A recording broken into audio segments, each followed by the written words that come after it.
A Primera Vista, con Francisco Gómez.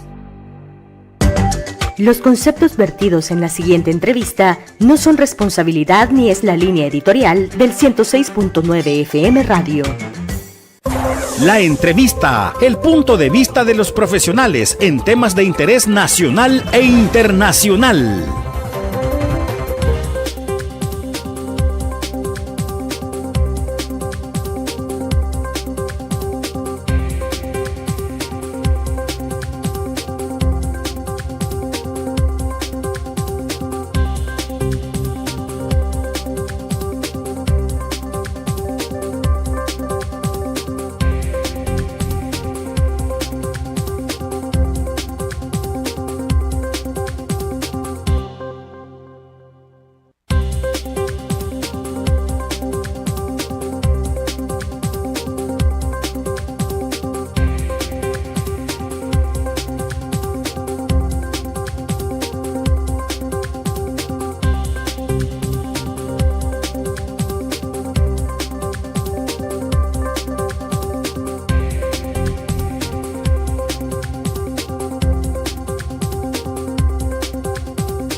Buenos días, ¿cómo estamos? Espero que le estén pasando muy, pero muy bien. Bienvenidos a Primera Vista, la entrevista con Francisco Gómez en radiolarr.com. Inmenso el gusto de estar acompañado de todos ustedes, lunes 24 de febrero. Sean bienvenidos a este espacio originado desde San Salvador para todo El Salvador y el mundo. En este espacio que ya les decíamos, que estamos en radiolarr.com, estamos en redes sociales, sí, estamos en las redes sociales como la RR, así de fácil nos va a encontrar. ¿Le gusta mi taza? No, la taza. Marte por siempre. Mi querido Atlético Marte, el inmortal. Y en la taza del inmortal Atlético Marte nosotros tomamos café Doña Isabel, tan alto como el cielo. Este aroma que tenemos gracias a Café Doña Isabel, 7833-7974 es el número que tenemos para todos ustedes, para que nos pueda contactar y nos pueda preguntar. Ya les dije, si usted no está en El Salvador, no se preocupe, de que llega. Hoy la comunicación y es fácil mandarlo. ¿Y vale $50 como el café del Prezi? No, para nada, no vale eso, vale 52. Todavía nada de broma, es muy accesible para la calidad del café que tiene Doña Isabel en Atacua, Huachapán. No significa que solo allá se vende, sino que allá es que se cultiva. Así que sean todos bienvenidos. Fran Durán está en los controles, soy Francisco Gómez. Tengo el gusto de que hoy nos acompaña por primera vez aquí. No, en este espacio. Está Guillermo García, de los trabajadores despedidos de la Procuraduría para la Defensa de los Derechos Humanos, y el caballero Héctor Rodríguez, del Movimiento de Trabajadores Despedidos. Héctor, ¿cómo está? Bienvenido. Buenos días, Francisco. Un saludo a ¿Cómo está el café, doña Isabel? Pues bueno, el café ya me está reanimando para poder aguantar esta hora que nos vas a estar acá dando este hermoso espacio para llegar a toda la audiencia. Bueno, perfecto, muchas gracias. Muy buenos días, Francisco. Guillermo, ¿cómo le va? Muy bien, bienvenido. Muy bien, gracias, Francisco, por el espacio. Y un saludo a todos los miembros de la radio que están pendientes siempre de este programa. Muchas gracias, ahí en la RR. Comienzo con Guillermo. Héctor, cuéntenos, ¿qué ha pasado en la Procuraduría para la Defensa de los Derechos Humanos? Los hemos visto bien activos últimamente, no para bien, ojo, sino que en denuncia.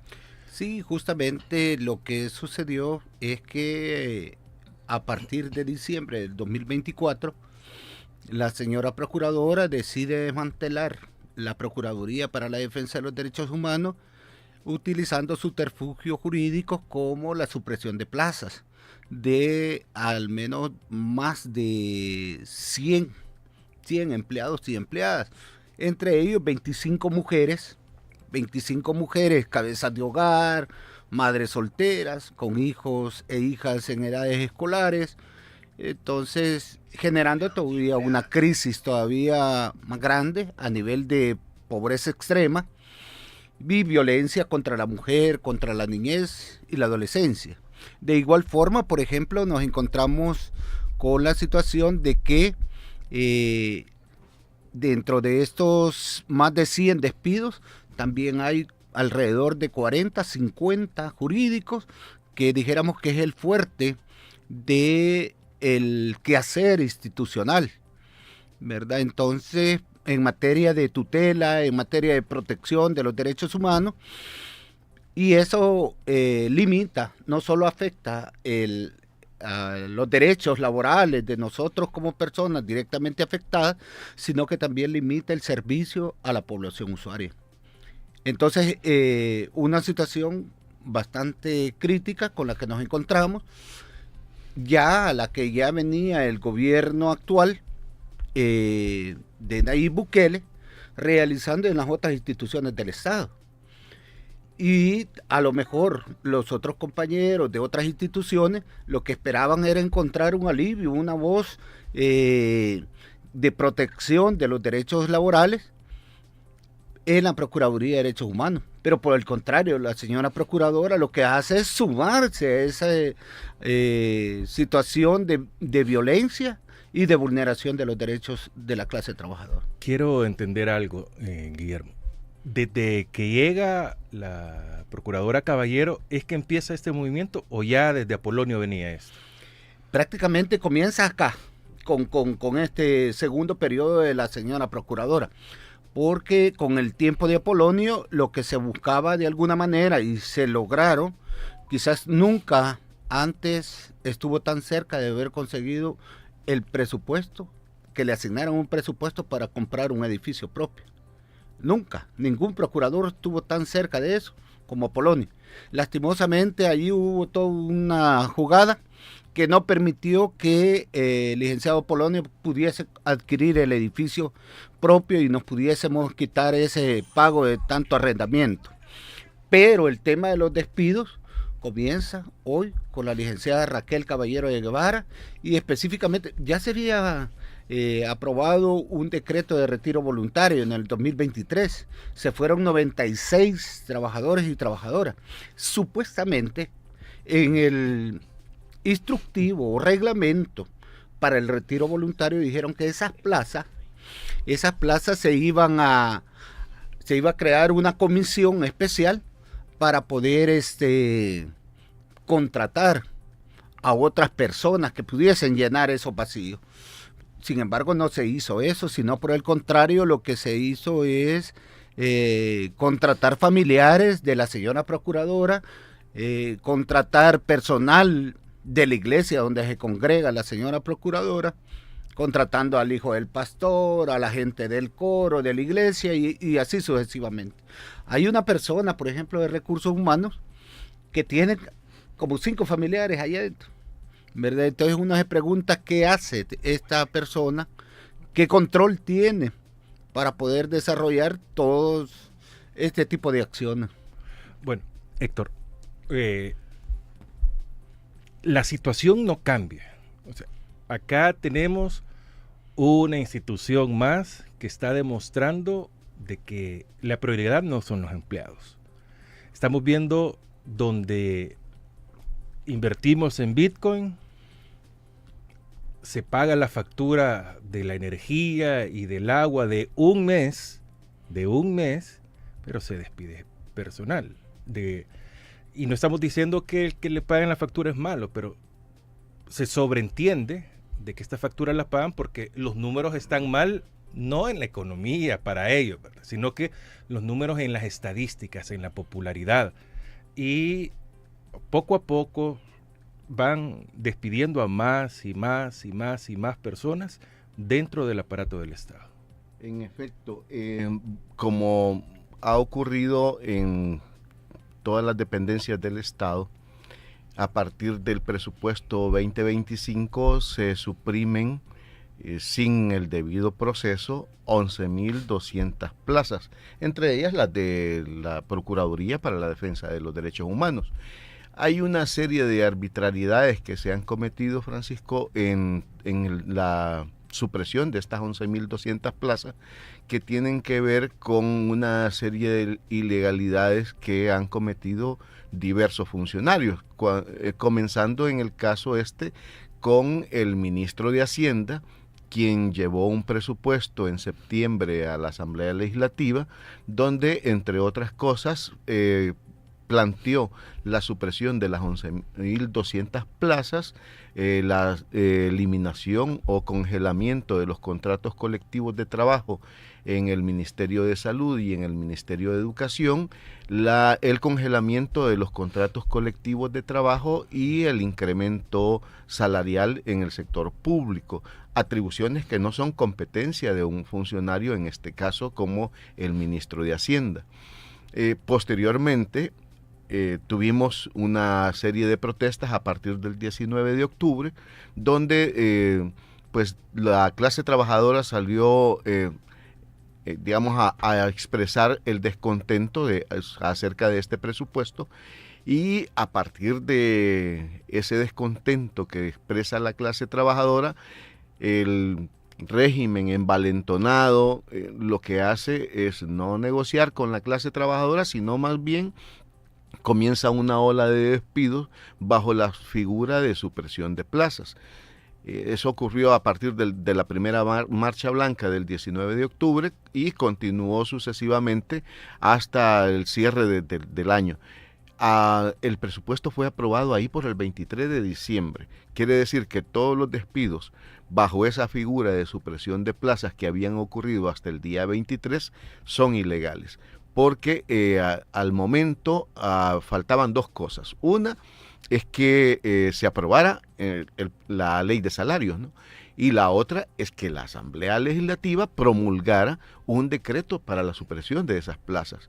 En el caso primero, que habían ocurrido ya cerca de 3.500 despidos hasta el 23 de diciembre, la supresión de plazas, el decreto como tal, no existía. Por lo tanto, estos son despidos ilegales y arbitrarios. Luego viene el otro elemento que es los trabajadores son despedidos sin darles las compensaciones económicas correspondientes. Ya la ley del servicio civil dice que las personas van a recibir inmediatamente a los 60 días esa compensación económica a la que tienen derecho, ya sea por la renuncia o por la supresión de las plazas. Sin embargo, hasta ahora, de todas estas supresiones de plazas en diferentes dependencias del gobierno, principalmente en el Ministerio de Salud, esas compensaciones económicas tampoco han llegado a los trabajadores y trabajadoras. Luego tenemos el otro elemento que aquí pues Guillermo nos podrá ampliar. Todas las supresiones de plazas en las diferentes dependencias de gobierno deberían tener un estudio técnico por parte de los titulares de esas dependencias. Hasta ahora no hemos encontrado que algún funcionario al momento de la supresión de plazas le diga al trabajador, a la trabajadora, que cuenta con ese estudio técnico y fundamenta por qué se ha suprimido esa plaza. Por tanto, los funcionarios que hayan ocupado esa figura de supresión de plazas han incurrido en un posible delito que de hecho debería estar investigando de oficio la Fiscalía General de la República, cosa que tampoco está ocurriendo porque estamos ante un sistema de justicia cooptado que pues no nos permite llevar la administración pronta y cumplida de la justicia a los sectores que en este caso están siendo vulnerados. Y como ya apuntaba Guillermo, aquí estamos ante una situación muy delicada que en el caso de la Procuraduría es una situación quizás todavía que debe preocupar más a la ciudadanía. Es decir, la PDDH, una entidad nacida de los acuerdos de paz, ahora lo que está ocurriendo es su desmantelamiento. Prácticamente cerca de un 20-25% de su planilla de empleados ha sido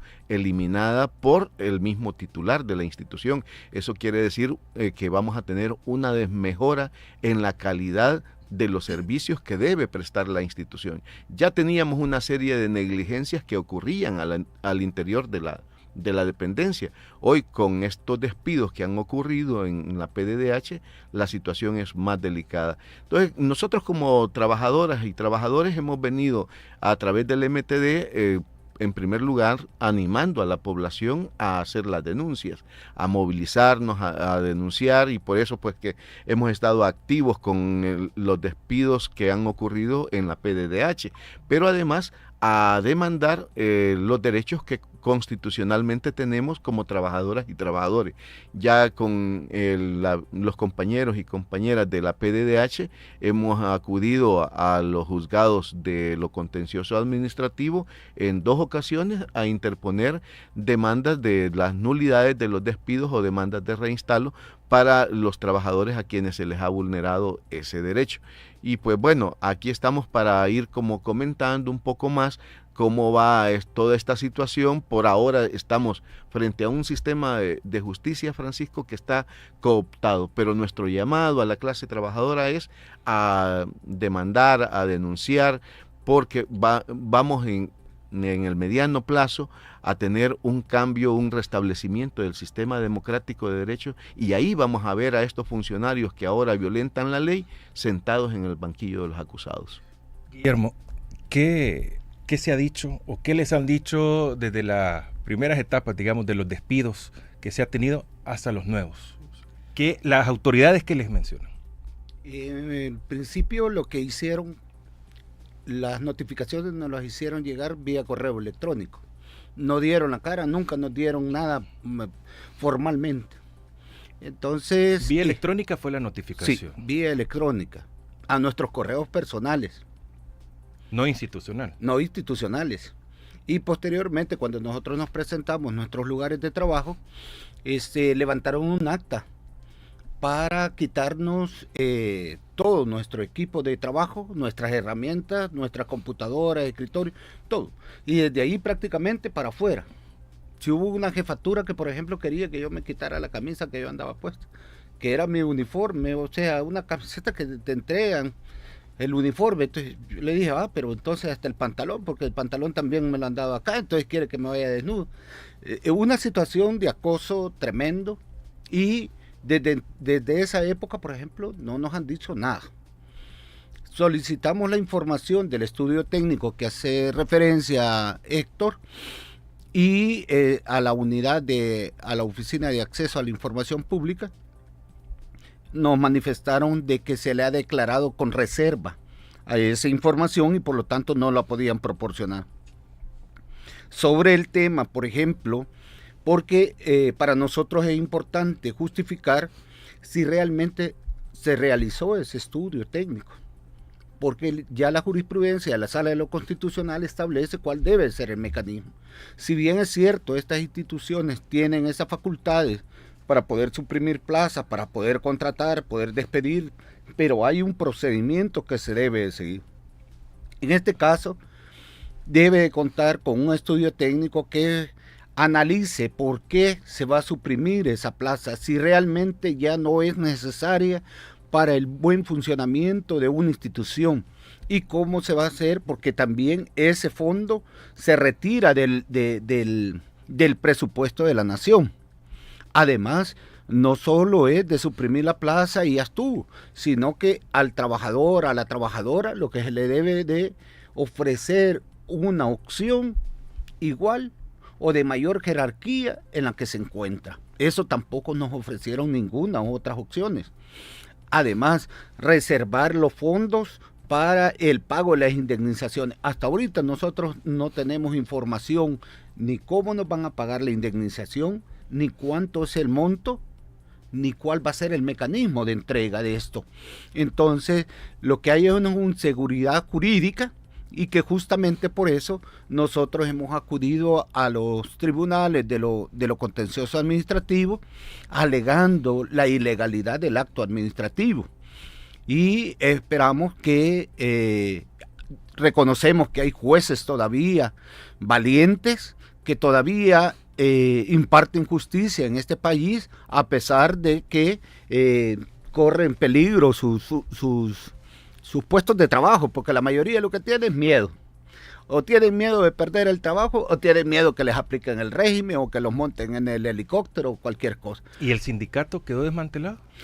¿O todavía hay? Prácticamente de los 10 compañeros que estaban en la junta directiva, 7 fueron despedidos. 7 fueron despedidos. Se fueron arriba, ¿no? Se quedaron 3 todavía ahí, ¿verdad? Que se desconoce por qué o cuál fue la finalidad, por qué no fue toda la junta directiva, ¿verdad? Entonces, pero con 3 tampoco puede funcionar el sindicato, pues. Entonces, y además es el secretario general. Ese es otro de los elementos que también establece la jurisprudencia de la Sala de lo Constitucional, que dice que el fuero sindical debe respetarse. En este caso, la señora procuradora va más allá de todo esto y ya no solo suprime las plazas del resto de compañeros, sino que violenta la Constitución y los tratados internacionales en materia de derechos sindicales. ¿Y fuimos cuándo a entregarla? El 10 de febrero, los compañeros de la Junta Directiva querían interponer una denuncia en contra de la misma titular en la Procuraduría de Derechos Humanos. A esa parte quisiera entender. Hay se debe ir respetando las instancias, agotándolas y en último caso hasta a nivel internacional. Sí. A nivel nacional, ¿cómo ha sido el procedimiento que han seguido? A nivel nacional, lo primero que se hizo fue interponer un recurso de apelación. ¿A dónde? Ante la misma institución. Ante la misma institución. La ley lo que establece son 2 tipos de recursos. Uno, el de apelación, y el otro, el de reconsideración. En el de apelación viene la señora y dice, no, yo, en la respuesta que ella da, aquí no hay otra autoridad jerárquica superior a la mía, entonces aquí el que asume la responsabilidad soy yo. Entonces, y por lo tanto el recurso de apelación no procede. Lo voy a retomar como de reconsideración, pero tampoco no le voy a respetar nada. Entonces, una vez se agota la instancia interna, nos da la facultad para acudir a la otra instancia, que es a los tribunales o las cámaras de lo contencioso administrativo. Ya de alguna manera un juzgado, porque allí nos han hecho como una jugada y queremos verla como, bueno, a lo mejor todavía se equivocaron los de receptoría, porque nosotros llegamos a receptoría a presentar las demandas. Si quien es competente lo determina en receptoría, pues, pero los mandaron a los juzgados de lo contencioso administrativo de Santa Tecla. Y ellos dicen, miren, por el tipo de funcionario, le corresponde conocer a la Cámara. Ajá. Entonces, pero ya en eso ya perdimos una semana.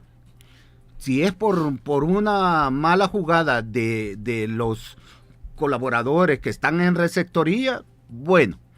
Si es por una jugada política de que se nos vaya agotando el plazo, también había que ver a dónde vamos a acudir con todo porque estas son anomalías jurídicas, ¿verdad?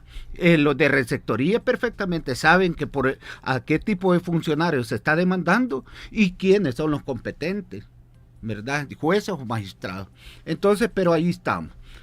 Una vez agotada esta instancia y dependiendo cuáles son las resoluciones que emitan, pues nosotros vamos a seguir agotando la instancia y vamos a buscar justicia. Si no es aquí en el país, la vamos a encontrar fuera del país, a nivel internacional. Pero vamos a sentar un precedente con relación a este tipo de funcionarios. De hecho, nosotros en el primer periodo que estuvo la señora Raquel Caballero de Guevara, yo estaba en la junta directiva del sindicato y la demandamos en el Tribunal de Ética Gubernamental por nepotismo, porque había contratado sus hijastras, las había mejorado, su marido, el señor Marco Antonio Guevara, llegaba a la institución y hacía uso de los vehículos institucionales, gasolina. ¿Y él era empleado? Él es empleado de la Asamblea Legislativa. Entonces, ¿qué tiene que ver ahí? Pero llegaba allí, él es el que mandaba, él es el que decidía qué se hacía ahí.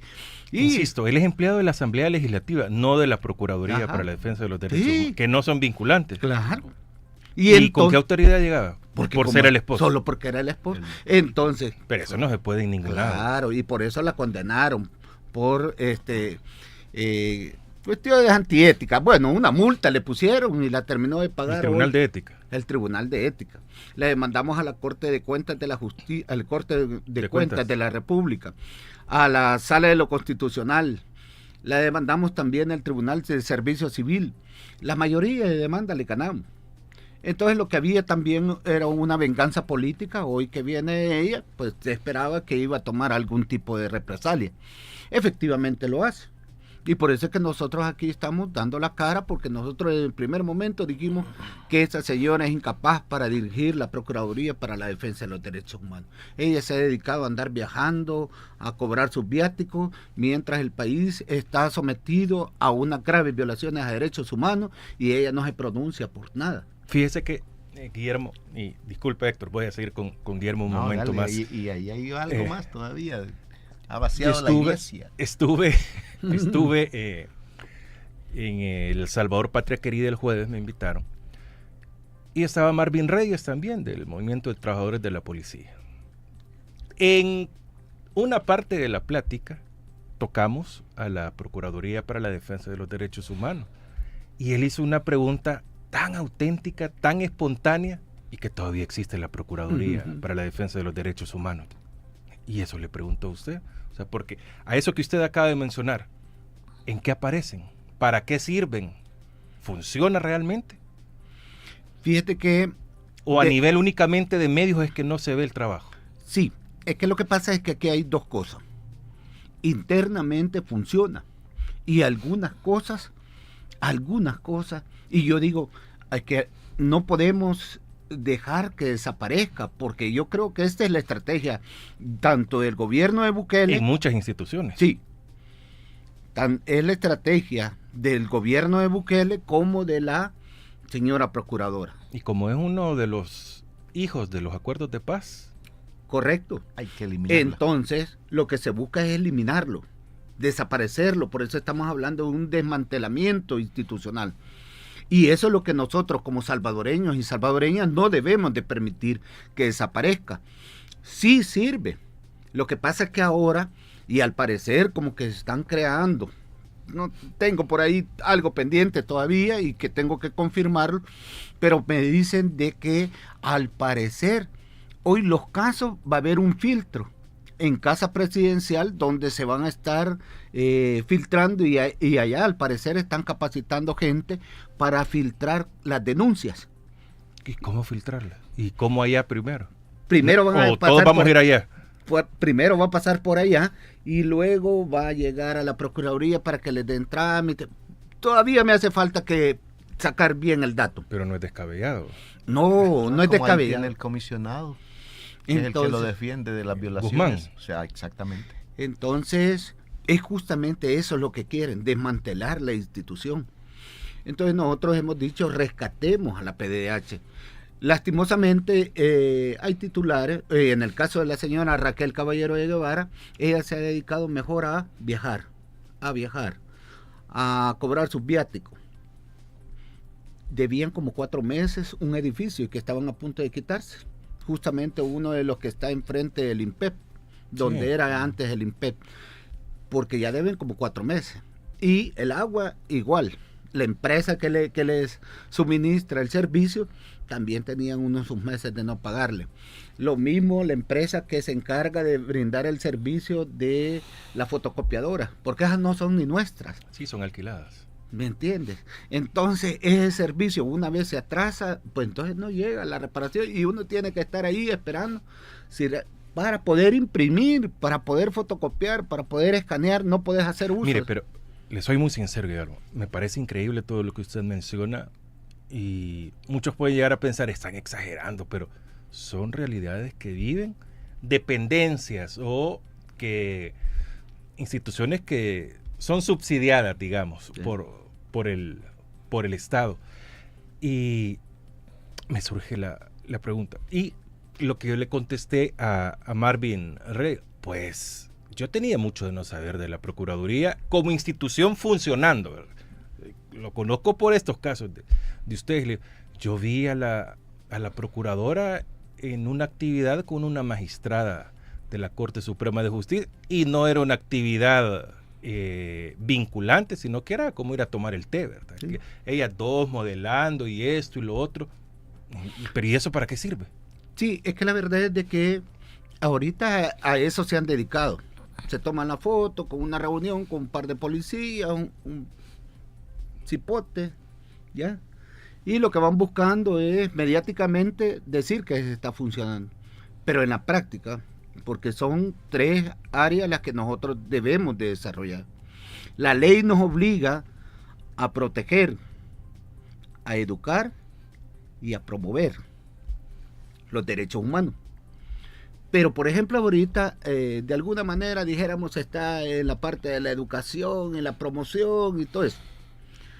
Pero en la materia de tutela, ¿qué es lo más fuerte? En un país violador de derechos humanos como el que estamos viviendo, allí no opera la educación, allí lo que opera es la protección, determinar si ese funcionario cometió una violación a derechos humanos o no. Pero esos pronunciamientos no están saliendo. A mí, por ejemplo, una de mis jefas me decía, yo estaba en el departamento de VIH y me llegó un caso de un joven que está privado de libertad y tiene VIH, que por cierto también Ingrid lo lleva. Entonces, cuando yo le mandé a pedir el informe al MISAL, no le ponga esa frase que es una denuncia. Póngale mejor que tenemos conocimiento del caso y que le estamos solicitando información. Sí, pero es que hay un miedo. Entonces yo le decía, pero esa es parte de las directrices que se dan verbalmente. No, bajémosle el volumen, que no siente el gobierno que lo estamos... Pero el temor de las jefaturas, y esas jefaturas son las que desconocen mucho de cómo es el verdadero papel del defensor de derechos humanos. Si hay una violación a derechos humanos, se debe de establecer, se debe emitir la resolución respectiva. Pero porque vamos a estar con pañales tibios, pues. Sí. ¿Ya?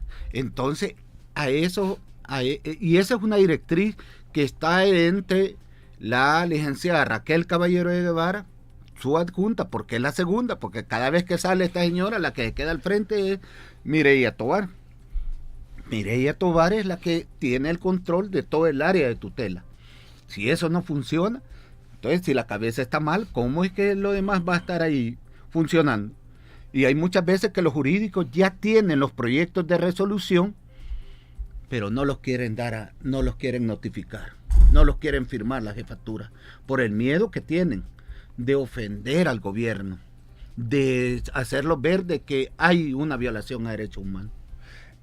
Héctor, es preocupante todo lo que nos menciona Guillermo, y ojo, en una institución que en estos momentos, o sea, la Procuraduría General de la República, la Procuraduría de Derechos Humanos, todas las ONGs de derechos humanos, en el momento que se está viviendo como país, fueran los protagonistas, fueran los que estuvieran en primera plana, creo que a diario.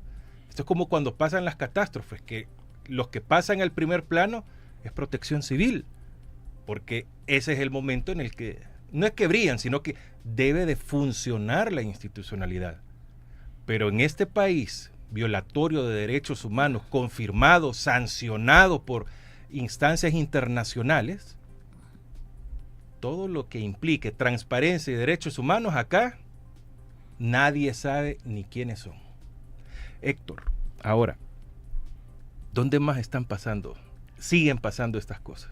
Bueno, mira, prácticamente es todo el Estado el que está en este momento en una situación de crisis, porque los 11.200 despidos de los que hablamos no solamente afectan al órgano ejecutivo, ya hemos visto cómo la PDDH como parte del Ministerio Público está siendo afectada, la Asamblea Legislativa también. Lo que es preocupante en estos casos y que tú haces referencia a Marvin me trae a cuenta lo siguiente. Es el punto del desmantelamiento de aquellas instituciones nacidas de los acuerdos de paz, como para querer borrar una historia. Primero ocurrió con el Fondo de Protección de Lisiados, por ejemplo, desmantelaron totalmente el FOPROLID y una buena parte de sus trabajadores con buena especialización. Y es triste que ahí queda, se elimina y una buena parte quedaron despedidos y eso fue una desmejora en la calidad de los servicios que se presentaba a esas héroes y heroínas del conflicto armado que pues tenían algunos niveles de discapacidad. Posteriormente viene un proceso que es callar las voces que surgían desde la PDDH como entidad garante de la defensa de los derechos humanos de las personas humildes, pobres, que están siendo violentadas por el Estado. Hemos pasado todo esta administración y parte de la del procurador anterior como una PDDH ciega, sorda y muda. Aún así, como bien apunta Guillermo, nuestra preocupación es recuperar el rol de la PDDH, que es una instancia que está por velar, por tutelar los derechos de las personas humildes y que pues frente a un Estado que está siendo violentador de los derechos, que no está respetando los debidos procesos, tanto por las víctimas del régimen, por los despidos en el sector público, pues la PDDH es la primera instancia que debería estar al frente dando recomendables y verificando las condiciones en que están pasando todas estas situaciones e intercediendo por las personas vulneradas. Eso no está ocurriendo hoy por hoy. Por ejemplo, en el caso que hacía referencia a Guillermo de los sindicalistas, pues todo sindicalista, independiente de la dependencia de gobierno, al gozar de ese fuero sindical, una instancia a la que debe acudir es a la PDDH a interponer una queja que se le ha vulnerado un derecho que es el fuero sindical. Y la PDDH, en este caso, al violentar los derechos de los sindicalistas de esa misma institución, estaba obligada a tomar esa denuncia, cosa que no ha ocurrido. Pero igual ha sucedido con cerca de 450 sindicalistas que se han visto afectados en otras dependencias de gobierno. La PDDH ha guardado silencio respecto a la violación de lo que es el derecho al fuero sindical, pero también no solamente la PDDH, sino también en este caso el Ministerio de Trabajo. Por eso es que desde la administración, el quinquenio anterior, un grupo de sindicatos han acudido a la OIT en primer momento en la sede próxima acá en Costa Rica, pero al ver que no había ninguna reacción, en la 112ª sesión de junio del año pasado, pues también acudió una delegación de representación sindical a Ginebra para reactivar todas las denuncias del sector sindical. Por lo menos en el caso de El Salvador, agotadas todas estas denuncias y viendo que las instituciones no responden, pues también se ha logrado, por un lado, que los sindicatos se logren hacer oír ante la OIT. Y por lo menos al 10 de febrero de este año, el informe de la Comisión de Expertos en la aplicación de los convenios y recomendaciones instó al gobierno a poner fin a los actos de violencia, persecución y encarcelamiento de personas y organizaciones sindicales. Sabemos que pues en el caso del encarcelamiento hemos tenido 17 personas sindicalistas que han sido encarceladas en el marco del régimen y había otros anterior al marco del régimen. La OIT también le recomendó al Estado que las medidas de arrestos y detenciones de dirigentes sindicales por ejecutar actividades legítimas constituye un grave entorpecimiento de sus derechos. Le pidió que acelere los procesos de registro y expedición de credenciales, que derogue la obligación de solicitar la renovación de la condición jurídica cada 12 meses. Esto va hacia el Ministerio de Trabajo. Hemos denunciado reiteradamente al ministro Rolando Castro que año con año está obligando a los sindicatos a renovar sus credenciales, pero además se atribuye el derecho de retrasarlas o de negarlas. Más de 500 sindicatos han estado muchas veces en acefalía por esta situación que ha venido entorpeciendo el ministro de Trabajo, quien debería estar garantizando ese derecho. De ahí luego esta comisión de expertos le recomienda que reactive el Consejo Superior del Trabajo. Esto debido a que ya llevamos más de 6 meses de retraso en el tema del salario mínimo. Y luego le pide un informe sobre el cambio del INSAFOR al INCAP y que garantice que en este nuevo INCAP pues opere lo que es la instancia tripartita. Es decir, que esté la representación del sector de trabajadores, del sector de empresas y del sector gubernamental. Dicho sea de paso, esos fondos no son fondos que provienen del erario público, sino que son las aportaciones tanto del sector privado como de la misma clase trabajadora, y que ahora pues está operando con el 20% de los recursos que están recaudando. Luego esta comisión condenó el encarcelamiento de la compañera Lolita Almendaris, que estuvo de manera arbitraria durante 7 meses presa, y que hasta ahora el Estado pues no ha hecho ningún resarcimiento por esa arbitrariedad cometida contra la compañera Lolita. Luego le ha pedido que esclarezca las muertes de los sindicalistas Eber Chacón, que él estaba preso desde 2018, pero ha muerto en manos del Estado, en el sistema carcelario del país, y del compañero José Leonidas Bonilla, quien falleció el 26 de septiembre del 2022. Y luego demandó en este caso la libertad del compañero Sabino Ramos, sindicalista de la exalcaldía de Panchimalco. Queda pendiente algunas resoluciones de los casos de las otras 2 personas detenidas, que son Giovanni Aguirre y de Misael Itamir Gómez. Entre lo que ha sido el 10 y el 19 de febrero, también una comitiva del Movimiento para la Defensa de los Derechos de la Clase Trabajadora visitó nuevamente la sede de la OIT en Costa Rica. Tanto la compañera Idalia Zúñiga, Silvia Navarrete, Sonia Viñerta y el compañero Eric Celada, entre otros, acudieron a interponer las denuncias por las vulneraciones a los derechos sindicales que han ocurrido de octubre para acá. Quedan pendientes otros sindicatos que deban acudir a la OIT, como son el de Bienestar Magisterial, el de la misma PDDH, el del Ministerio los del Ministerio de Agricultura.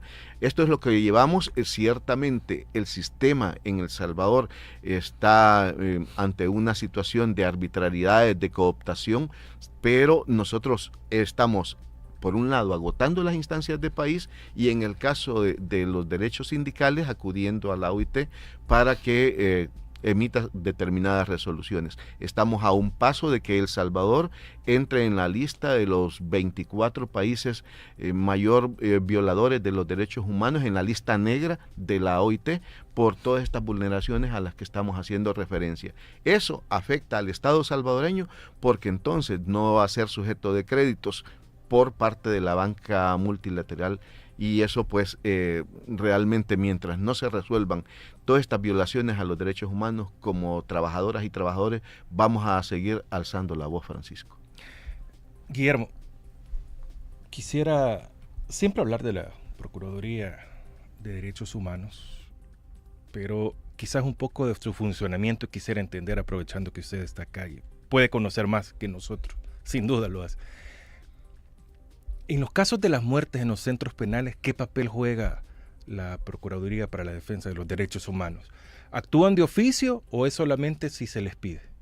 No, tendría que actuar de oficio. Ese es el deber ser.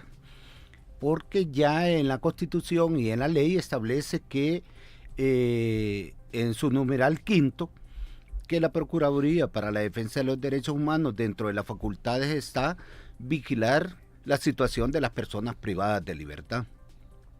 Eso es de oficio. O sea, no solo si ocurre una muerte, la idea es prevenirla. Esto debería ser un monitoreo constante, permanente, de cuál es la situación de salud, el tema del hacinamiento. Ahorita tenemos la mayor población penitenciaria de la historia a nivel de toda Latinoamérica. De toda Latinoamérica. Entonces, y así como va la situación, tiende a crecer más.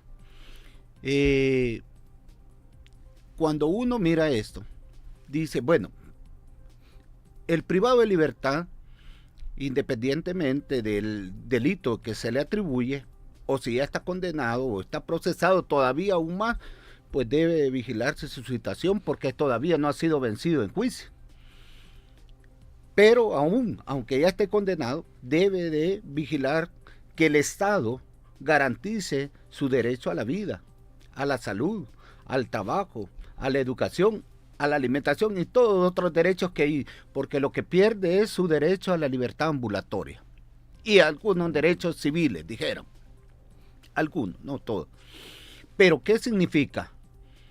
Ante esta situación, en lo que va del régimen, por ejemplo, el Socorro Jurídico lleva registrado más de 300 casos de fallecimientos al interior del centro penitenciario. Cerca de 400. Sí.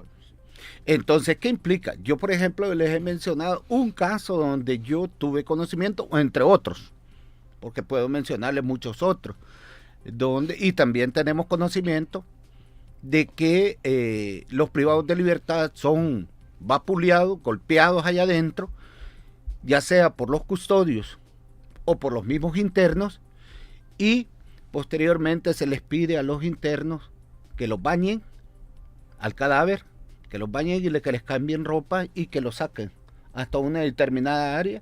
De ahí los custodios lo trasladan en un carro, lo llevan al hospital y allá hacen como que se les murió en el camino, pero el privado de libertad ya iba muerto. Fíjese que quisiera el caso de Adrián Efraín Solórzano Hernández, que tengo la esquela ya del Instituto de Medicina Legal Dr. Roberto Masferrer. Sí. Por respeto no muestro la fotografía, aunque después igual las miran, ¿verdad? Son fuertes.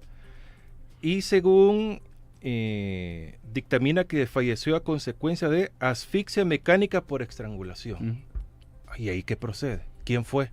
¿Quién investiga? O simplemente, como dijo el ministro Villator en una entrevista hace meses, que para qué van a investigar si...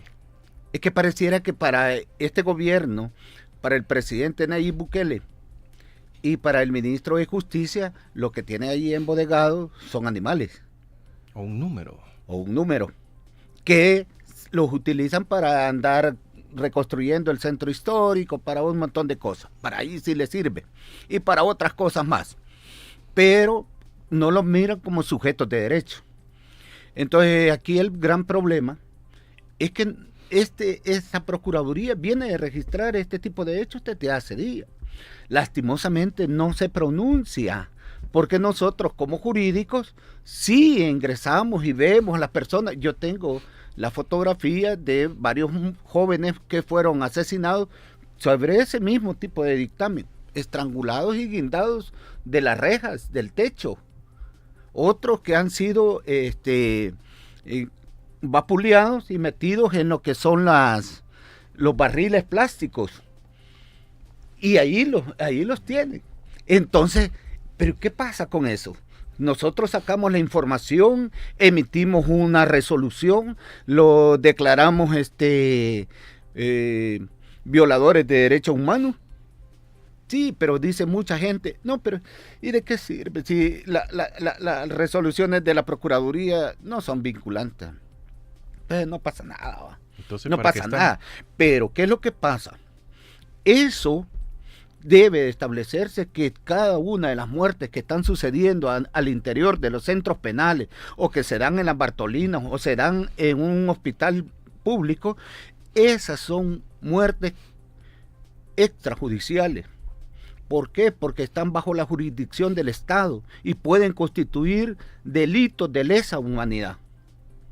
Aunque sean delincuentes, lo que quieran, están bajo la jurisdicción del Estado. Ellos son los responsables. Claro, desde que entran, desde que lo capturan y los meten al centro penal, de ahí están bajo la jurisdicción del Estado. De ahí ellos ya no pueden salir a buscar la comida que quieran, no pueden ir a buscar la atención médica que necesiten, no pueden ir a buscar la ropa que quieran. No, es el Estado el que debe proporcionar todo eso. La salud, la educación, los procesos de reinserción, todo el Estado debe brindárselos ahí, Por eso es que la política criminal establece que no solo debe ser la parte represiva, que es la captura, porque tiene esa facultad del Estado, pero debe prevenir que se cometan delitos. Una vez no se logra toda la prevención, pues entonces se debe reprimir. Pero ya una vez capturado, esa persona debe pasar por todo un proceso de reinserción, de resocialización dentro de los centros penitenciarios.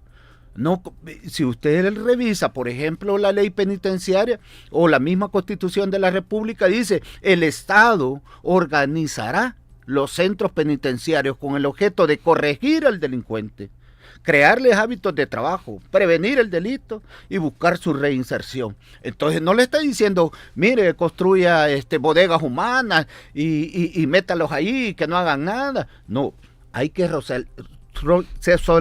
socializarlo, porque algún día esta persona va a salir y dependiendo del trabajo que haya hecho el Estado en materia de resocialización, esa persona se va a poder reinsertar a la vida productiva más fácilmente y ya no va a ser un problema social para la comunidad. Esa es parte de la política criminal, el proceso de reinserción. De ahí viene la otra etapa, que es, por ejemplo, la justicia restaurativa. Pero ya son otros elementos de la política criminal. Pero este Estado se ha quedado solo en la parte represiva. Solo en la parte represiva. Y usted está utilizando la cárcel, que es lo que en materia penal dice, la última ratio, es lo último que se debe utilizar. Este Estado lo está utilizando como regla general. Guillermo, y la Procuraduría para la Defensa de los Derechos Humanos da un recomendación, un dictamen, no sé cómo una resolución. Una resolución en qué es vinculante en cualquier caso, o simplemente, ahí está y no pasa nada. ¿Cómo debe ser y cómo es? Es una resolución donde declara al funcionario X. Sí. Si es del centro penal donde sucedieron los hechos, a ese funcionario se le declara responsable de violación a derechos humanos, ya sea por la vida, porque aquí hay dos cosas. ¿Quién comete la violación a derechos humanos? Únicamente el Estado. El Estado, no únicamente, es el Estado. Pero también cometen violaciones a derechos humanos los particulares cuando hay complicidad del Estado. Por ejemplo, en este caso, en los centros penales, ¿qué es lo que se da? Lo puede haber matado otros privados de libertad. Pero ¿quién tiene el control del sistema penitenciario? Es el Estado. Entonces, algún nivel de responsable. Alguna responsabilidad hay, alguna complicidad hay, y dice, la puede cometer también el particular. ¿Verdad? Entonces, pero es igual de responsable el Estado. Entonces, así se asumen en las resoluciones y se activa, se les avisa también a la Fiscalía para que digan cuál fue el resultado de la investigación, porque cuando hay una muerte al interior de los centros penales, llega medicina legal, llega inspecciones oculares de la policía. Pero ¿y hasta hoy qué ha pasado con todas las muertes que han habido?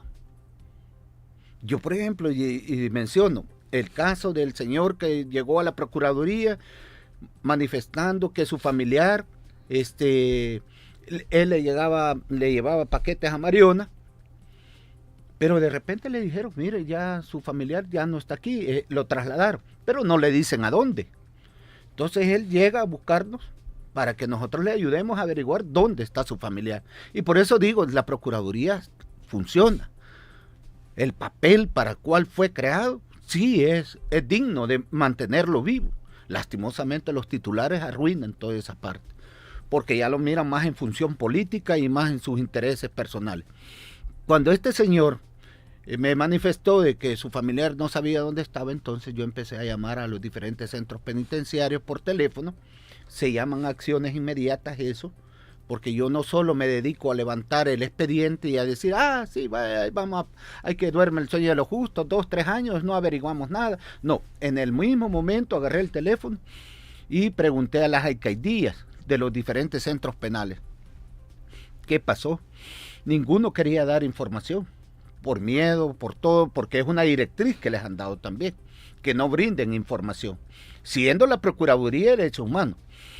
Pero al final encontramos una alcaldía, un centro penal, y me dice, lo buscó en el sistema informático,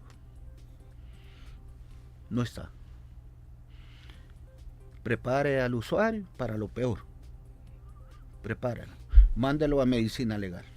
Eso hice, lo orienté, y cuando el señor fue a medicina legal, le mostraron un álbum de fotografías, y apareció, él reconoció a su hermano, que tenía 3 meses de haber sido enterrado como desconocido, pero él estaba guardando prisión en Mariona. ¿Cómo es que llegó a medicina legal? El hermano adolecía de enfermedades mentales, pero el gran problema es cómo es que esta persona, estando presa bajo la jurisdicción del Estado, aparece en una fosa común. Y eso, ahí está el expediente en la Procuraduría de Derechos Humanos. Están todas las diligencias que yo hice. ¿Y debe el centro penal notificar al familiar, digamos, en este caso? Claro, por supuesto que sí. ¿Y por qué no lo hacen?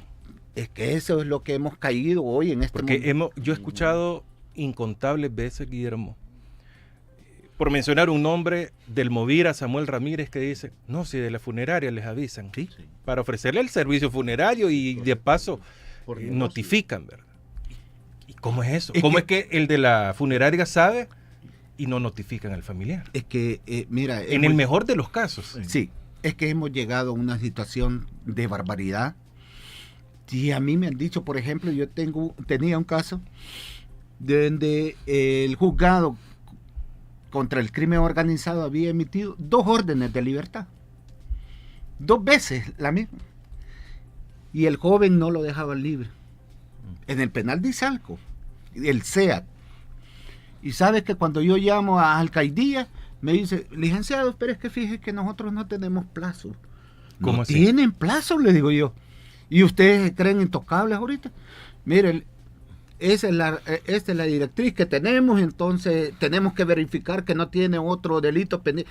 Pero ya está la orden del juez, y desde septiembre de 2024. Y a ellos no les compete. No, ellos pueden verificar, porque dice la jueza que se verifica si no tiene causa pendiente y no está siendo procesado en otro tribunal, entonces que se tramite la libertad. Pero está bien, pero eso no puede pasar de unos 3 días, ¿ya? Pero imagínate que está desde el 10 de septiembre de 2024, a esta fecha yo creo que no ha sido liberado, porque lo mío ya me hubiera dicho, mira, ya está libre mi hijo. 5 meses. A esta altura. Y eso no es desacato. Claro, es un delito el que están cometiendo. Pero ¿quién es el que le da la directriz a ese custodio? La dirección. Ya sea el director general, pero en esto cada quien es responsable, porque el director el director del centro penal es la cabeza. Es la cabeza de todo el personal que está ahí. Él es el responsable de todo lo que pasa, ya sea a nivel administrativo como a nivel operativo. Y arriba de él, Osiris. Arriba de él está todo la dirección general. Claro, pero él es responsable porque el oficio lo emite el juez a ese director y le dice, ordene que se deje en libertad. Sí. Es una orden, es un imperativo. No, porque ya prácticamente lo absorbió. El juez no encontró pruebas en el proceso del que lo acusaban a este joven. Entonces ordena la libertad. Pero este director no lo cumple. Entonces, ahí hay un delito. ¿Por qué? Y la gran pregunta es, ¿por qué la Fiscalía, también de oficio, sabiendo que ahí se están cometiendo delitos, por qué no actúa?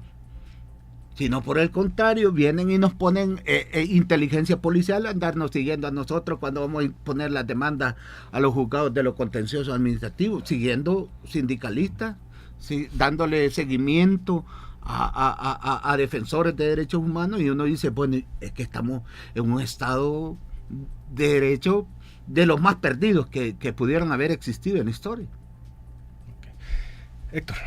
Mira, yo quizás antes quisiera, como ya estamos llegando también al cierre, y tal vez tengamos oportunidad en otro momento de hablar de otros temas que también como movimiento nos afectan.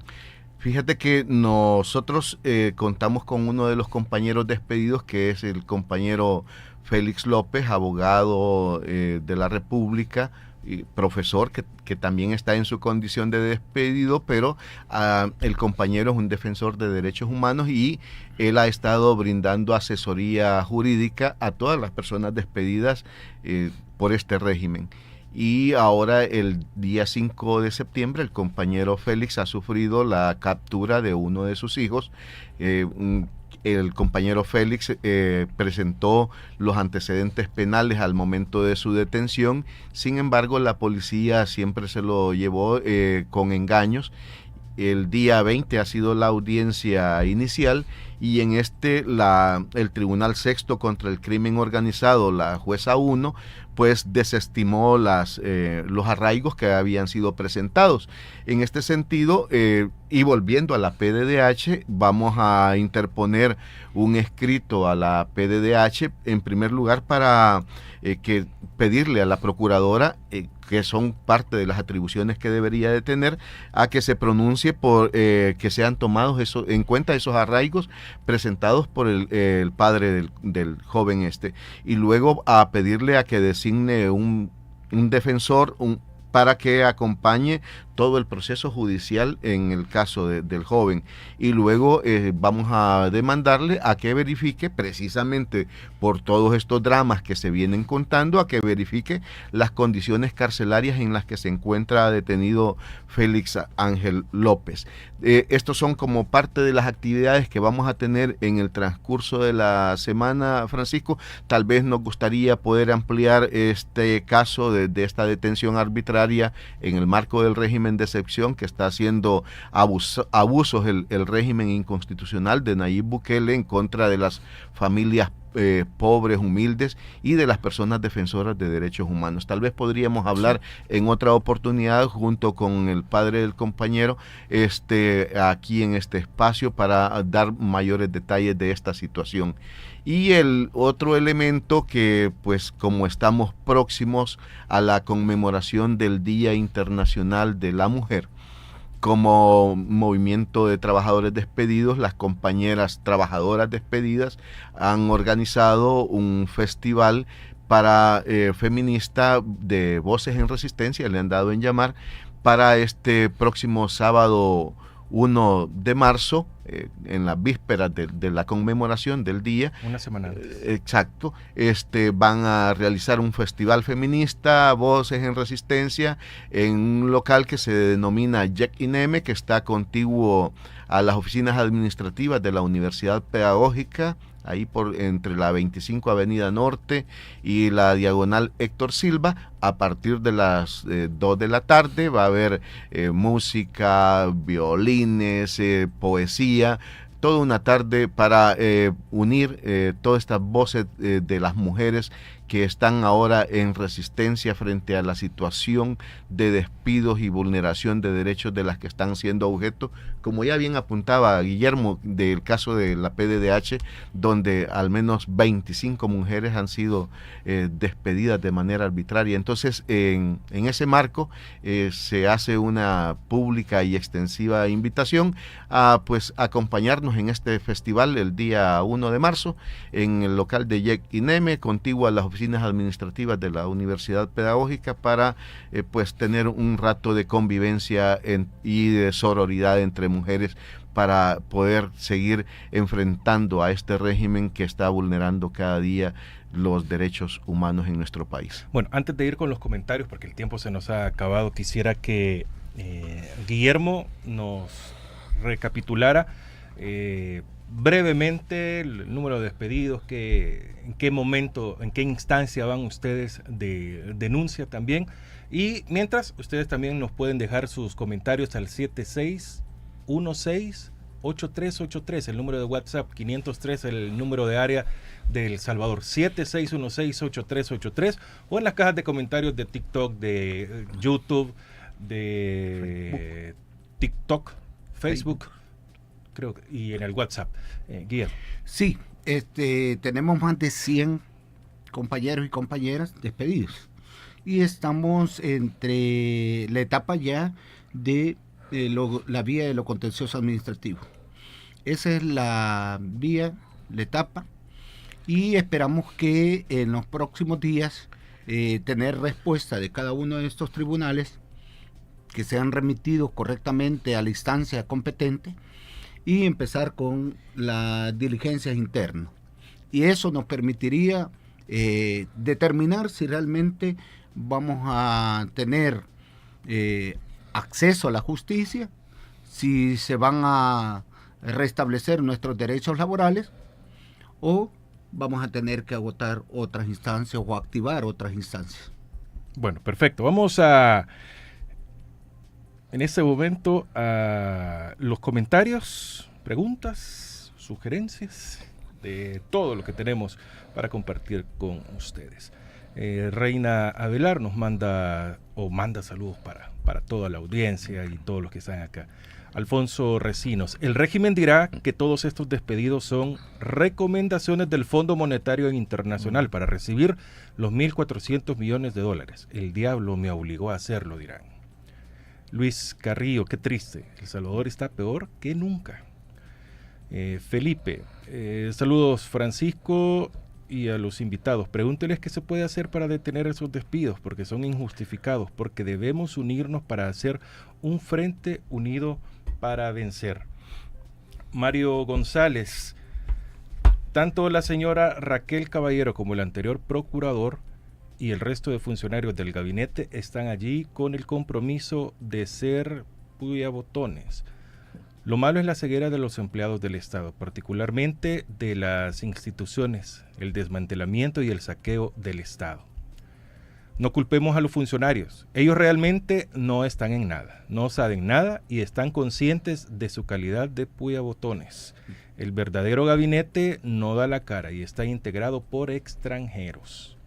René Holanda, yo siento una contradicción del señor Héctor, ya que ellos como funcionarios de la CDH les están violando o de la Procuraduría, me imagino, están violando los derechos como trabajadores y los vencen o los desaniman con el proceso burocrático de gestión. Quiere decir que su existencia es irrelevante de la Procuraduría y no ayudan en nada al pueblo opositor. Michael Méndez, la realidad, la maldad progresa cuando el silencio la protege. Bien, apareció Luis Rivera. Saludo Francisco y a los compañeros Héctor y Guillermo. Y le contesta a René que no hay contradicción. También pide libertad para Félix. Santiago Díaz, ¿y qué me dicen de las barbarias que cometían los delincuentes, de los buses que quedaron con seres humanos dentro de ellos, donde estaban ustedes que se hicieron los ciegos, sordos y mudos? El presidente está haciendo un trabajo excelente. Vamos con más. TikTok, ahí sí nos han barrido. Bueno, ni tanto, fíjense. Jueces corruptos, dice Moisés Cruz. Xiomara, exacto, pero quieren sacar a la gente sin pagarles lo que la ley les corresponde y eso no es justo. No les harán caso, todo lo empapelan, los harán perder el tiempo para que se agote el plazo. Cataleya, sí, así es. Exacto, hacen grandes jugadas sucias, los amenazan. Bernal, el Ministerio de Agricultura y Ganadería se está ejecutando desde hace 2 años el desmantelamiento de la institución. Por eso no nombran a nadie ahí. Sí, tienen a un troll de administrador mientras la destruye. El Gorgojal, al que todo está mal para ustedes. El problema debe irse a nivel internacional. No hay protección ni de derechos humanos en la Procuraduría. Triste Montalvo será nombre. Sí es por eso, sí porque solo son buenos para hacer desorden con el cuento del sindicato. ¿No tienen algo mejor que hacer? La cruda realidad es la de nuestro país. Es que ya se lo merece, ¿cómo es?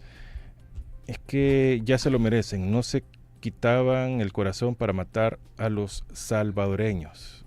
Están hablando de los pandilleros, me imagino. Sí. No puede ser de otro. Espérenme que solo voy a poner eso aquí. Ahí estamos, perfecto, nuevamente. Eso vive prisionero de su propia casa, como que no seas mala, eran unas malas personas. Y el que detiene a las maras, porque tiene dos propósitos: ¿es madero o quiere estar en el poder? Gracias a Dios hoy el país está bien gracias a Bukele. Y le contestan muchos.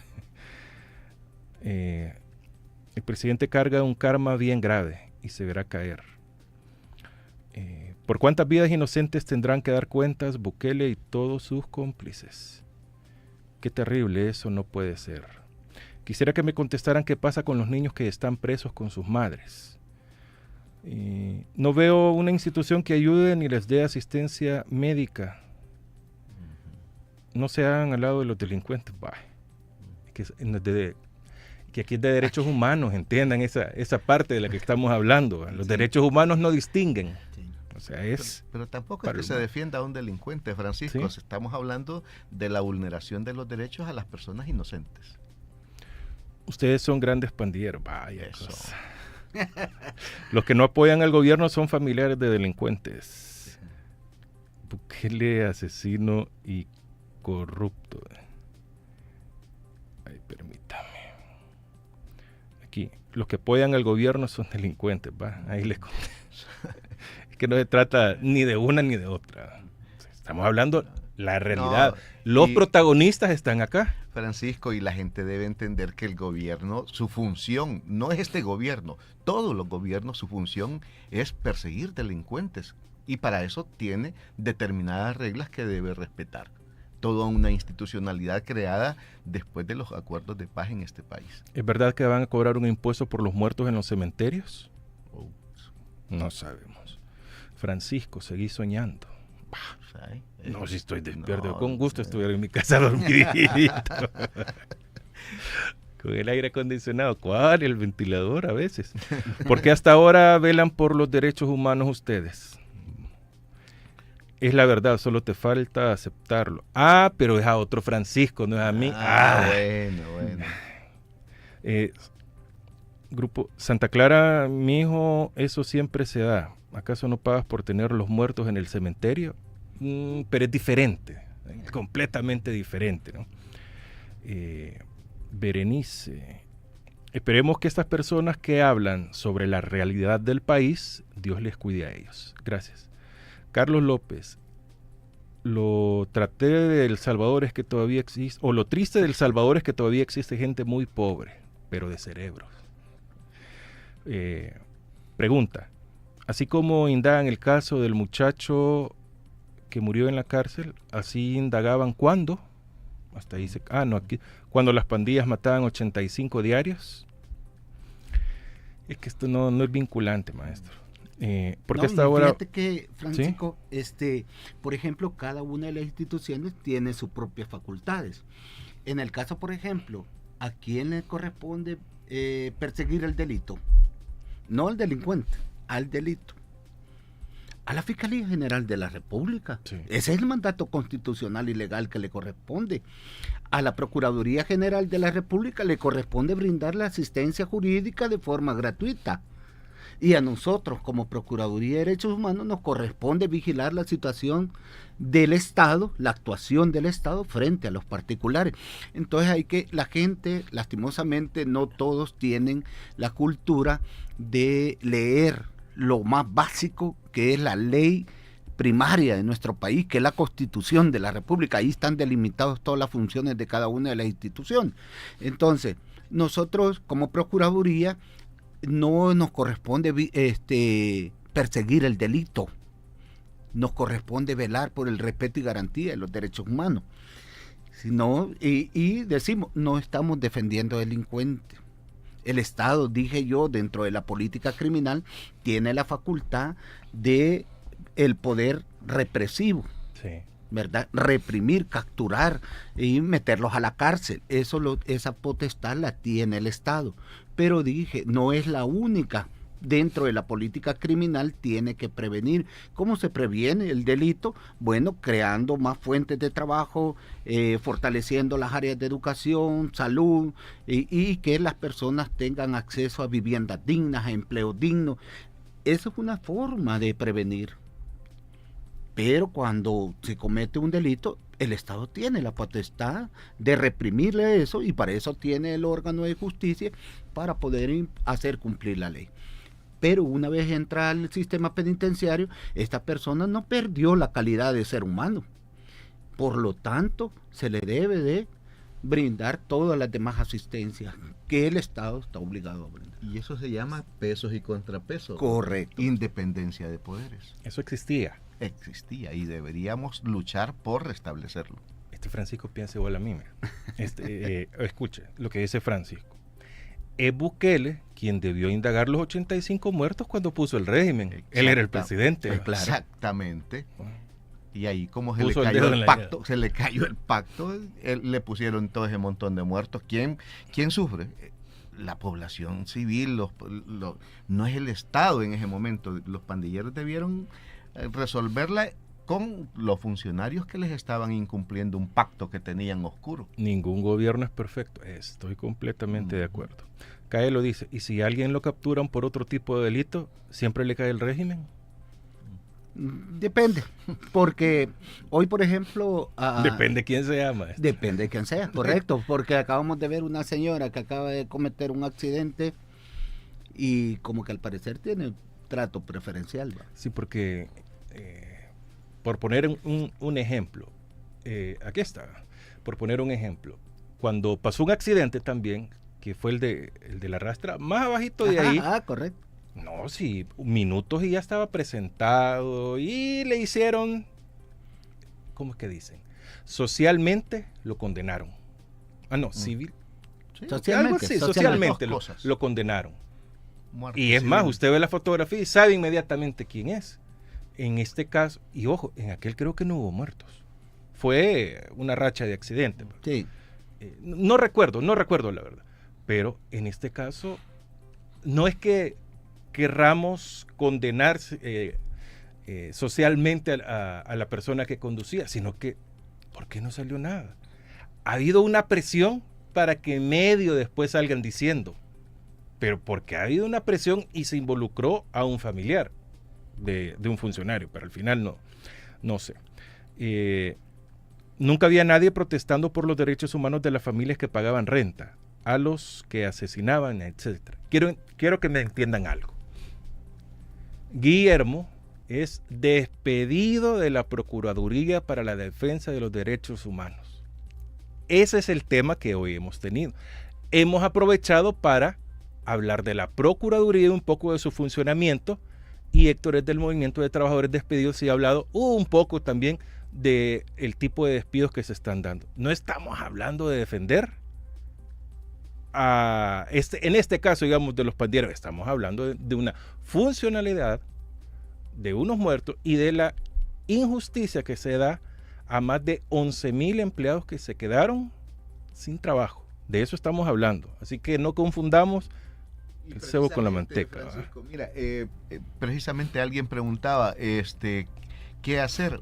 Nosotros como Movimiento de Trabajadores Despedidos y poniendo el énfasis en el tema de las personas despedidas, como MTD hemos activado un equipo de compañeras y compañeros abogados para brindar asesoría jurídica a las personas despedidas y pues darles también acompañamiento para la presentación de sus demandas, dado que pues la Procuraduría General de la República, que es la instancia que debe ponernos un procurador o un defensor de oficio, también está en un proceso de desmantelamiento. Recordemos que en septiembre del año pasado fueron despedidos más de 450 empleados y empleadas de esa institución.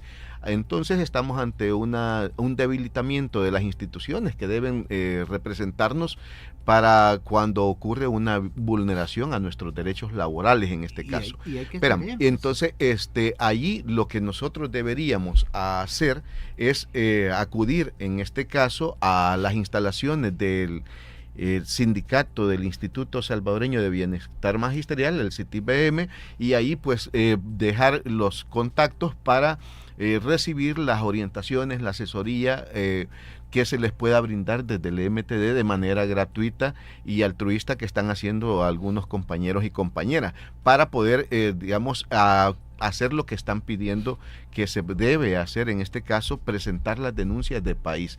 Aunque sabemos que el sistema de justicia está cooptado, Francisco, nosotros debemos agotar las instancias del país para después acudir a las instancias internacionales como la Comisión Interamericana de Derechos Humanos a interponer las demandas cuando el Estado salvadoreño no ha resuelto todas estas demandas. Entonces, repito, no estamos en este caso por la defensa o no de los delincuentes, eso será el sistema de justicia quien deberá hacerlo. Lo que sí debe haber un respeto a los derechos humanos a nivel general, y para eso pues que debe funcionar la institucionalidad del país, Francisco.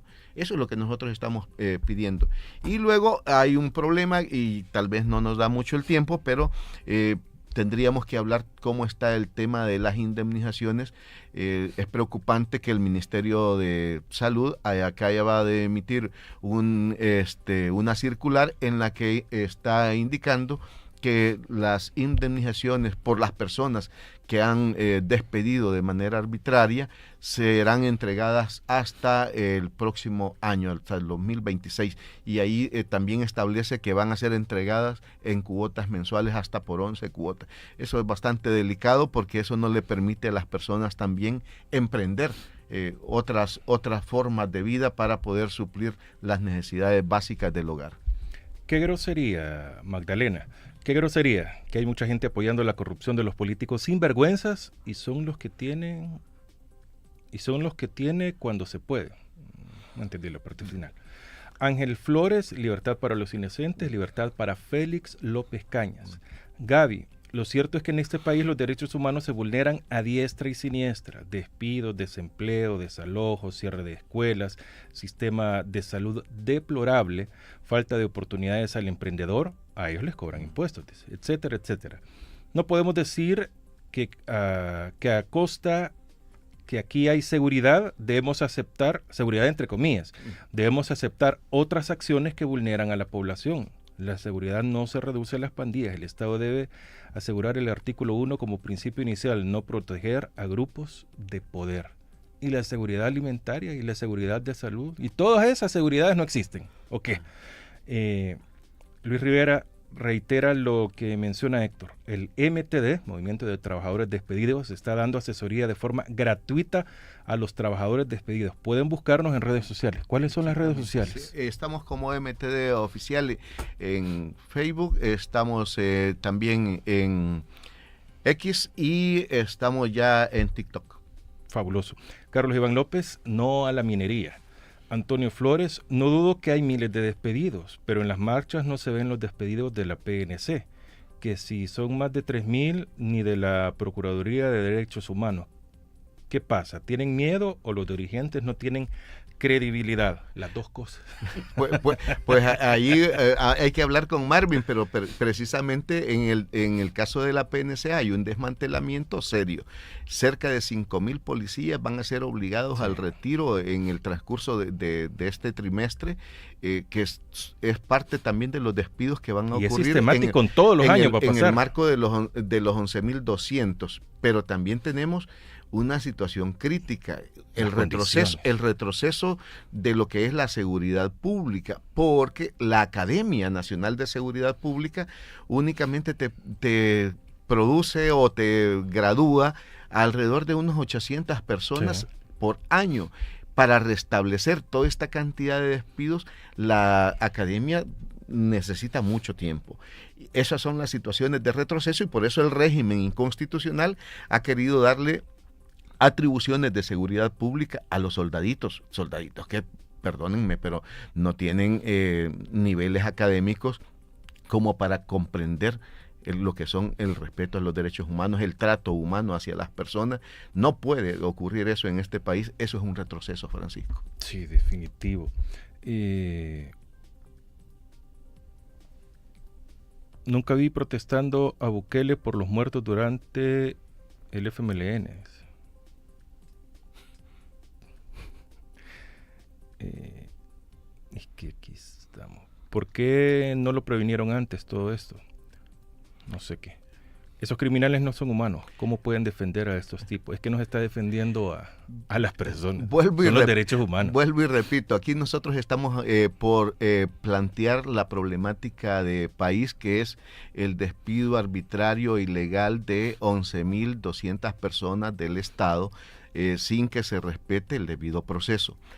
Obviamente, al despedir a todos estos servidores públicos, servidoras públicas, también los usuarios de servicios se ven afectados. Es decir, con 3.000 médicos, enfermeras y técnicos del Ministerio de Salud, se desmejora la calidad de los servicios del sector salud. Al despedir cerca de 5.000 policías, pues se deja en la indefensión a los ciudadanos de bien en las calles de este país. Entonces, no estamos hablando sobre un punto que hacia el que quieren ahorillarnos. Nosotros estamos hablando de la vulneración del derecho sagrado al trabajo, sagrado porque está dentro de nuestra Constitución. De eso estamos hablando, Francisco. Una pregunta, ¿en los años anteriores a Bukele habían este tipo de despidos? Sí. Pues fíjate que no, en realidad los despidos arbitrarios y masivos no se eran condenados y los tenían que reinstalar. Me refiero a lo siguiente, que no habían ocurrido en las dimensiones que ahora ocurren. Por ejemplo, en el primer quinquenio que fue constitucional de Bukele, tuvimos alrededor de 21.000 despidos. En el caso de Mauricio Funes, pues lo que ocurrió fue intento de despedir a 500 personas, que ahí intercedió la PDDH y el Ministerio de Trabajo para hacer lo que la ley manda, de reubicarlos en unos puestos iguales o superiores. No hubo entonces tal despido. Es decir, aquí precisamente funcionó la institucionalidad. Exactamente, el Ministerio de Trabajo y la PDDH junto con los trabajadores crearon una mesa para resolver esa crisis que se generó en ese momento. No hubo entonces estos despidos. Eso es como una falsedad que se viene diciendo en todos los gobiernos ocurre. Entonces, no, aquí lo que está ocurriendo es lo siguiente. El régimen inconstitucional de Bukele despidió 20.000 y contrató a cerca de 40.000 activistas de Nuevas Ideas. Eso es lo que ocurrió en el primer quinquenio. Hoy resulta, y yo no estoy hablando en el caso de la defensa de los derechos de los trabajadores, es que sean o no de Nuevas Ideas, sino que aquí ha ocurrido una serie de despidos arbitrarios y ahora lo que está sucediendo en este segundo mandato, que es inconstitucional, es el interés de congraciarse con el Fondo Monetario, y por eso estos 11.200 despidos arbitrarios e ilegales, para poder acceder a esos fondos que le va a dar, valga la redundancia, el Fondo Monetario Internacional. Entonces, por eso es que ocurre estos 11.000. Dicen reducir la grasa. Bueno, pero entonces la tendríamos que reducir en la Asamblea Legislativa con esos puyabotones, que para eso, pues como bien dicen, nos funciona mejor un bot que esté activando el botón, y quitarle o reducirle los salarios a sus funcionarios, particularmente al presidente del Banco Central de Reserva, por ejemplo. Que se pudran en la cárcel los angelitos. Sí, ¿cuáles angelitos? Sí. ¿Y estamos hablando de sacarlos o qué? No. Los policías se van ilegales a Estados Unidos, pero los deportan y Bukele les da 12 rollos de papel higiénico. Esa fotografía ha sido... Bukele nunca aprendió a... Ay, Dios, ¿dónde está? Bukele nunca aprendió a trabajar honradamente, por eso se quedó a ser delincuente. No estamos hablando de eso tampoco. Todos esos empleados, la mayoría fueron puestos por partidos políticos. ¿Siempre fue así? Hay dos maneras, y eso hay que decirlo. Hay gente que llega, pues, bueno, incluso quienes están reparando, empresas que están reparando escuelas. Fíjate que nos hemos enterado que, por ejemplo, una empresa mexicana que en México vende armas, ahora está reparando escuelas en El Salvador. Entonces, diversificaron su giro. Ahora resulta que son especialistas en construcción. Y estuve el otro día en el cantón Las Higueras, allí en Izalco, y de repente nos damos cuenta que la empresa únicamente llegó a desmantelar las instalaciones de la escuela donde acuden 700 niños y niñas, y la tienen en abandono por más de un año. Para que los niños ahora estén en condiciones deplorables. Entonces, es decir, aquí hay cuestiones de clientelismo político que tampoco las tenemos que dejar de lado en el análisis. Lo que sí yo debería es hacer el llamado que deberíamos de preocuparnos de país por tener la carrera administrativa, toda la formación técnica para brindar la mejor calidad de servicios a los usuarios de todas las dependencias de Estado. Y eso de la carrera administrativa es una de las deudas que tenemos de país. Bueno, perfecto. Quiero leer el último comentario, ¿no? Te lo llevo SBS. Buenos días. Gracias por hacer país. Diciendo la verdad sin tintes políticos ni miedo. La verdad está con ustedes. De mi parte doy divulgación de esto para que más gente despierte y sea consciente sobre todo de la realidad que vive en el país. Es que miren, la violación de derechos humanos no es exclusiva para un sector. Los despidos no es exclusivo para ellos. Que en la empresa privada pasa y cuatriplicado probablemente y nadie dice nada. No es que nadie diga nada. Hay instancias que tienen que actuar más de oficio, porque muchos dicen, ¿y cómo una institución del Estado lo va a condenar el Ministerio de Trabajo, que es del Estado? No, es que tiene que pasar también. Ejemplos hay cualquier cantidad. Y en empresa privada también. Que eso es como que dice, váyanse a la empresa privada, consigan trabajo ahí, a ver si ahí que no sé qué, y empieza la cantaleta. No defendamos políticos de ningún color. Defendamos nuestros derechos, nuestra posición, porque hoy son ellos, mañana somos nosotros. ¿Y quién nos va a defender a nosotros? ¿Quién va a velar por nosotros? Bueno, Guillermo, muchas gracias por habernos acompañado. Qué mal que en estas condiciones, ¿no? Pero ahí estamos. No, gracias a Francisco por la oportunidad y por agradecer los comentarios de todas las personas que han logrado participar. Qué bien, y estamos siempre a la orden y ojalá y las condiciones también cambien en nuestro país. Muchas gracias. Héctor Rodríguez, qué bueno que haya reaparecido, haya querido venir otra vez. Mira qué bueno que haya habido tantas reacciones, para bien o para mal. Eso quiere decir que el programa pues ha llegado a mucha gente, y pues el llamado es a que cada quien forme, a partir de lo que se ha debatido y planteado acá, su propio criterio, ¿no? Es decir, aquí no estamos para encasillarnos hacia una posición en particular, estamos hablando sobre lo que debe ser la institucionalidad del país. Reiterar, quizá, Francisco, nuestra invitación para el sábado 1 de marzo, sí, para el Festival Feminista Voces en Resistencia, a partir de las 2 de la tarde, en las instalaciones de YEC INEME, pues un evento de mujeres para mujeres. Ahí va a estar muy alegre, mucha música, mucha poesía, mucha danza. Son bienvenidas las compañeras que puedan acompañarnos para ese día. Ojalá que les guste este evento que las compañeras despedidas están organizando. Bueno, muchas gracias, Héctor Rodríguez y Guillermo García. Ustedes también, muchas gracias. Y esta entrevista la puede compartir desde X, desde YouTube, al igual que desde Facebook. Puede comentarla, compartirla, ya decía, y allí crear criterios, y usted analiza muchas cosas para saber si cree o no cree, o seguimos bajo este sistema que muchos no queremos, otros al parecer sí. Bueno, nos vamos ya a este lado, ¿verdad? Pero ni modo, después de ¿cuánto? Hora y media, creo que el café Doña Isabel está helado. Pero no importa, porque es un café de altura, ¿sí?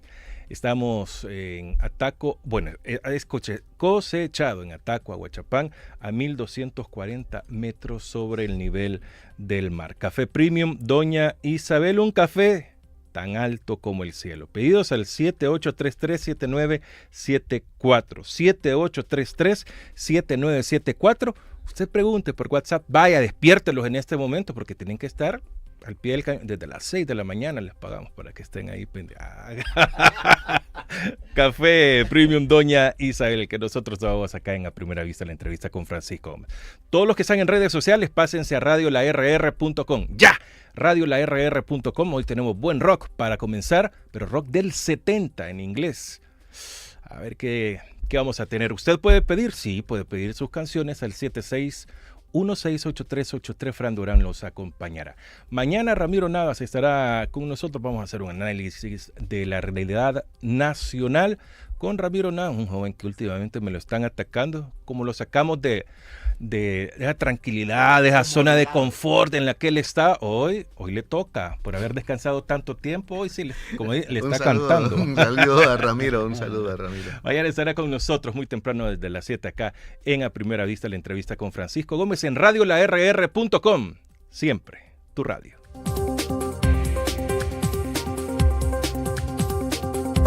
La entrevista, el punto de vista de los profesionales en temas de interés nacional e internacional.